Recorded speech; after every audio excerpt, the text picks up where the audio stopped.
取られた。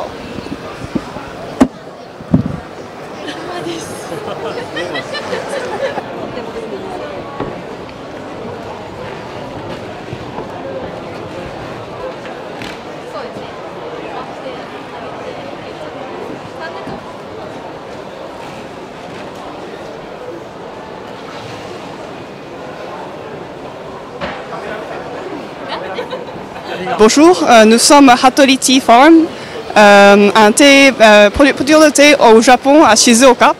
Et nous vendons surtout du matcha, mais aussi du thé vert, du gokuro et du prosita, essentiellement.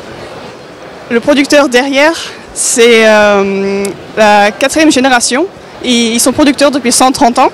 Et lui, c'est la 4e génération. Et ils exportent depuis 20 ans.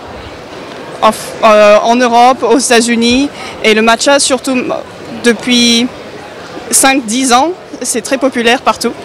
Alors, le matcha se produit essentiellement à Kyoto, Ujis, qui est assez connu, et aussi à Kagoshima, et aussi à Shizuoka, qui est la 3e production au Japon. Mais ça se boit partout au Japon, et surtout dans des espèces assez traditionnelles où ça se boit avec une préparation de dessert japonais très sucré. Et la plupart des gens maintenant le boiraient en latte. Oui, en préparation de latte, donc avec du lait et du matcha mix, à n'importe quel moment. Mais il y a beaucoup de caféine, donc ça se boit plutôt matin, midi, le soir si on veut, mais plutôt dans la journée. Donc maintenant, elle est en train de moudre le thé vert tencha. C'est une préparation spéciale de thé vert. Et donc elle moud avec cette une meule à pierre. Et le matcha et cette poudre qui se trouve en dessous. Et donc ça, c'est une forme très traditionnelle de préparation. Et la poudre est très très fine. Et quand on boit le matcha, c'est juste de l'eau et cette poudre. Et la finesse de la poudre est très importante parce qu'on ne le sent pas dans la bouche en fait. C'est juste le goût qui sort et pas l'aspect granuleux de la poudre qu'on penserait d'habitude. Donc ça, c'est une façon très traditionnelle et on moud à peu près 2 heures pour une taille telle quelle. Et après 2 heures, c'est à peu près la quantité équivalente de poudre pour une tasse de matcha. Donc c'est très... ça demande beaucoup d'efforts. C'est très demandé et c'est un produit de luxe, essentiellement. Ça se boit chaud, traditionnellement. Mais sinon, ça peut se boire... Récemment, on peut trouver du matcha latte, par exemple, froid. Mais de base, ça se boit chaud, avec de l'eau chaude et de la poudre.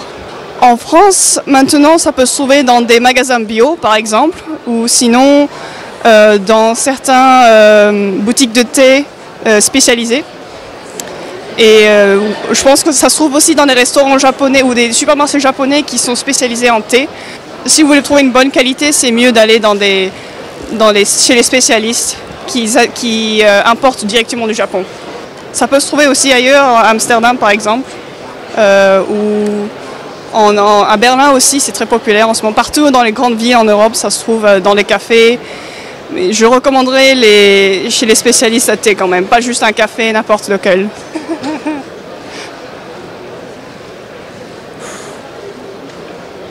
Oui, donc là, il est en train de mettre la poudre avec le chashaku, c'est la cuillère spécialisée pour le matcha.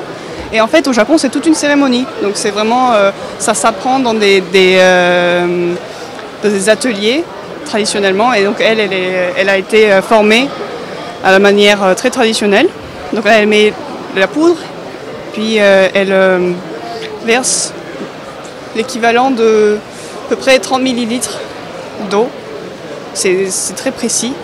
Et l'eau est préparée bouillante dans le flacon. Là. Et ensuite, elle va mélanger l'eau et la poudre avec le fouet. Et c'est un fouet fait en bambou et ça se fait seulement dans une région de Nara au Japon, très localisée. Et c'est vraiment ce mouvement haut en bas qui est important pour mélanger et uniformément la poudre. Et un signe de bon matcha, c'est quand il y a une sorte de mousse en haut.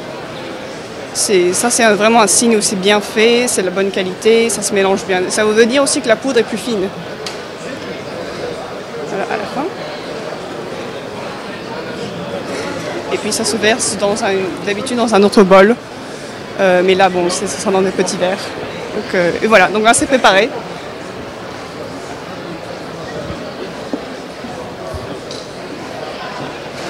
Ça ressemble à du wasabi. La couleur, oui, mais ça n'a aucun goût. C'est pas du tout pimenté. Ça, c'est surtout, il est censé avoir aucune amertume, et ça peut être un peu sucré et un peu umami. Ça a vraiment une sorte de saveur très particulière. Donc oui, si vous voulez du bon matcha, il faut chercher un truc qui n'a pas aucune amertume. Donc, le matcha est très riche en antioxydants et en acides aminés, et surtout le catéchine et la théanine sont connus pour avoir des effets relaxants, anti-stress, et c'est aussi bien pour le cerveau. Enfin, oui. Et comme on ingeste tout le thé en termes de poudre, on ressent beaucoup plus de bénéfices que juste boire du thé vert qui a été infusé. Et c'est pour ça que ça a beaucoup plus de propriétés bénéfices pour la santé de l'estomac ou du cerveau. Et en général, il y a aussi beaucoup de caféine. Et donc, il y a beaucoup de gens qui le prennent le matin en juste le matcha et ils ne prennent plus de café, par exemple, et ça leur donne beaucoup d'énergie dans la journée. Non, une tasse, c'est à peu près l'équivalent d'une tasse de café. Donc, oui, ça a autant de caféine, mais comme il y a aussi beaucoup de théanine et beaucoup d'autres acides aminés, il n'y a pas un effet aussi puissant quand on prend le café, par exemple, le matin, on le sent très rapidement, puis ensuite, plus tard, on crache. Mais pour le matcha, c'est beaucoup plus graduel comme effet. Donc, on a de l'énergie pendant la journée. Et il n'y a pas vraiment un moment où on ne sent plus du tout, on est très fatigué, en fait. On tombe pas d'un coup d'énergie.